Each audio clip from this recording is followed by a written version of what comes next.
শ্যামল সুন্দর প্রকৃতি। ওদিকে সারি চলেছে, হয়ে চলেছে সুন্দর এক নদী।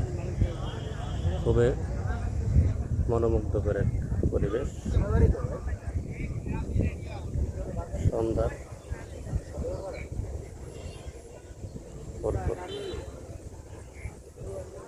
দূরের আকাশ দেখেন কত সুন্দর। নীল হাওয়া হয়ে চলেছে। প্রকৃতি আজ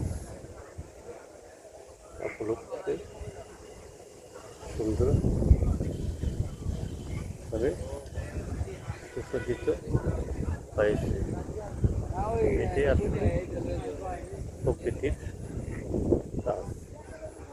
প্রকৃতি কখন কোন সময় কী রূপে সুসজ্জিত হবে তা কিন্তু তোমাকে জিজ্ঞেস করবে না, তোমার প্রতীক্ষাও করবে না। সে আপন রূপে সুসজ্জিত হবেই। এটাই বাস্তবতা। দূরের অঞ্চলটা দেখেন, এটা হলো গুমতি কফি হাউসের সন্ধ্যার পরে অবস্থা। সন্ধ্যা হয়েছে, অনেকে চলে গিয়েছে, অনেকে আবার বসে রয়েছে। যেতে হতে হয়তো মন চাচ্ছে না, কারণ কি হিমেল হাওয়া বয়ে চলেছে। প্রকৃতির অপরূপভাবে সাজিয়েছে। অনেকে যে বাসায় ফিরতে হবে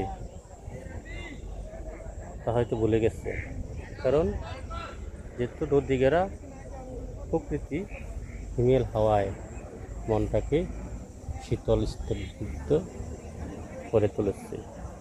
তাই যাওয়ার হয়তো আজ তারা নেই।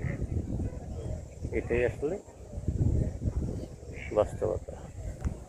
যখন অনেক আনন্দের মধ্যে থাকবেন, মূল্যবান সময়গুলো যে কখন চলে যাবে তাও বুঝবেন না। এটাই বাস্তবতা, এটাই হয়তো চিরাচরিত নিয়ম।